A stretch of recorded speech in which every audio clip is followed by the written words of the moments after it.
Bom, quero contar para vocês também que o ministro da Fazenda, Fernando Haddad, disse estar confortável com o modelo atual de regras do arcabouço fiscal. André Anelli está chegando, vai trazer as informações para a gente agora, porque o ministro usou as redes sociais para dizer que teve uma fala distorcida, Anelli. Conta essa história aí, bem-vindo.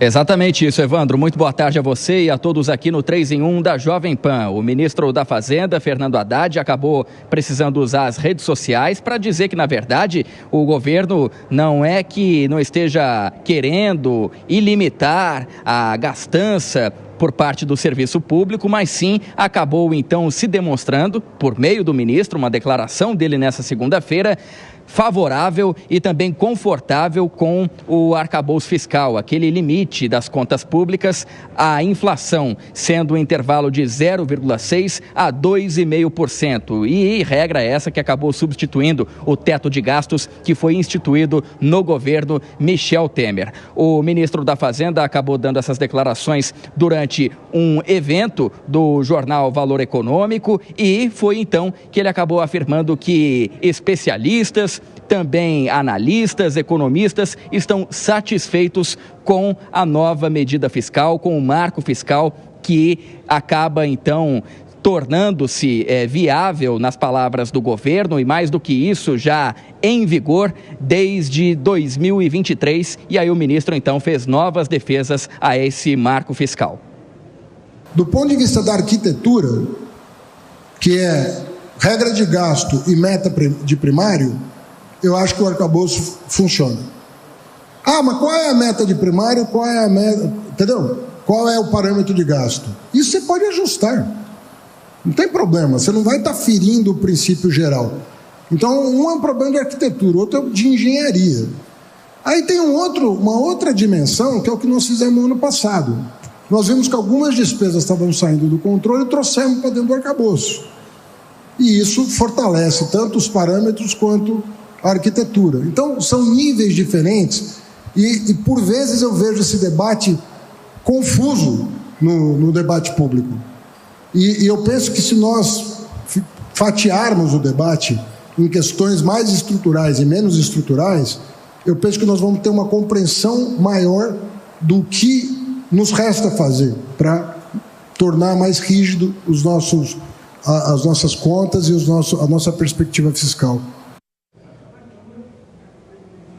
Lembrando que o arcabouço fiscal estabeleceu uma meta de déficit zero nas contas públicas já em 2024. Esse déficit acabou não sendo totalmente atingido pelo governo federal, mas foi atingido dentro da meta estabelecida pelo próprio executivo. Isso porque o déficit foi de 11 bilhões de reais e acabou ficando dentro daquele prazo estabelecido de até 0,25% para mais ou para menos. Portanto, o governo cumpriu sim a sua meta, mesmo registrando um pequeno déficit. Já para 2025, a expectativa é de um superávit de 15 bilhões de reais e, mais uma vez, o governo, então, cumprindo essa meta estabelecida pelo arcabouço fiscal.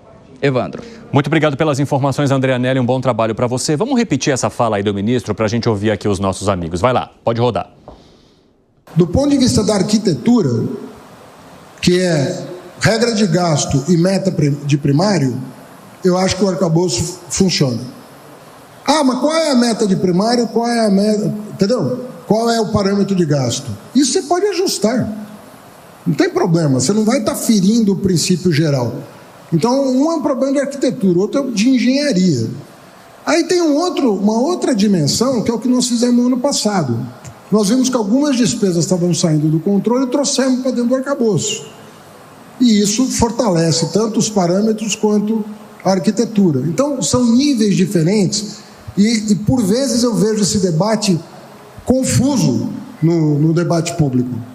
E eu penso que se nós fatiarmos o debate em questões mais estruturais e menos estruturais, eu penso que nós vamos ter uma compreensão maior do que nos resta fazer para tornar mais rígido as nossas contas e a nossa perspectiva fiscal.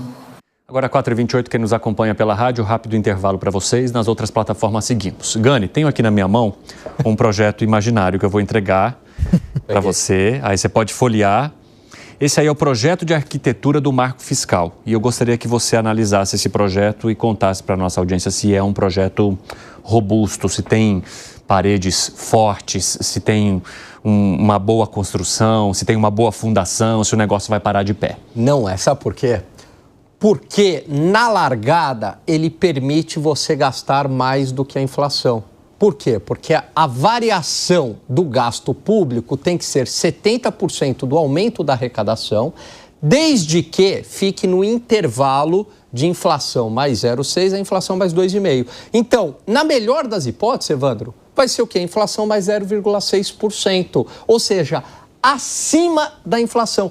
A regra anterior limitava até a inflação. Essa não. É convidativo. Você tem um aumento real do gasto. Por isso que o endividamento tem subido e por isso que tem déficit primário. A gente devia estar falando, Evandro, de um superávit primário de 2,5% do PIB. A gente está em déficit para estabilizar essa dívida pública. A própria ministra Simone Tebet deu um diagnóstico. Ela falou, olha, a regra fiscal, o novo arcabouço fiscal vai ficar para 2027. Então, mesmo membro do próprio governo tem admitido que a regra falhou. Agora, Piperno, você acha que há uma dificuldade do ministro da Fazenda e do próprio presidente da República em também admitirem que talvez o marco fiscal ou o arcabouço fiscal não seja aquilo que foi vendido em termos de controle, em termos de impedimento que o gasto ocorresse? Veja, acontece muito disso que o Gani falou, mas tem um outro detalhe, né? Qual? A arrecadação também cresce, até porque com maior atividade econômica, a arrecadação tende a ser elevada. Agora, vejam só, não é só isso que também explica ou resolve a questão. Eu acho que o ano passado houve sim um erro, e a gente já falou disso. O que o arcabouço fiscal previa? Déficit zero ano passado, com tolerância de 0,25%, 0,5% de superávit agora e 1% de superávit no próximo ano.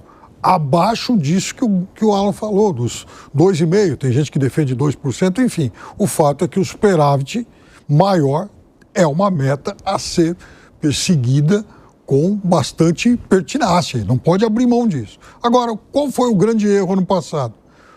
Muito rapidamente, o governo levantou a mão e falou, olha, nós estamos aqui revendo a meta de 0 para 0,5%. Isso foi realmente uma sinalização muito ruim. Até porque não precisaria dessa meta de 0,5%, porque o déficit foi inferior a isso. Então o governo revisou, chutando lá para cima, um déficit que não aconteceu, mas que simultaneamente passou uma mensagem muito ruim para o mercado todo de que havia lá uma frouxidão nesses controles aí de gastos. Então, naquele momento a comunicação foi muito ruim. Vamos esperar que agora esse tipo de erro não se repita.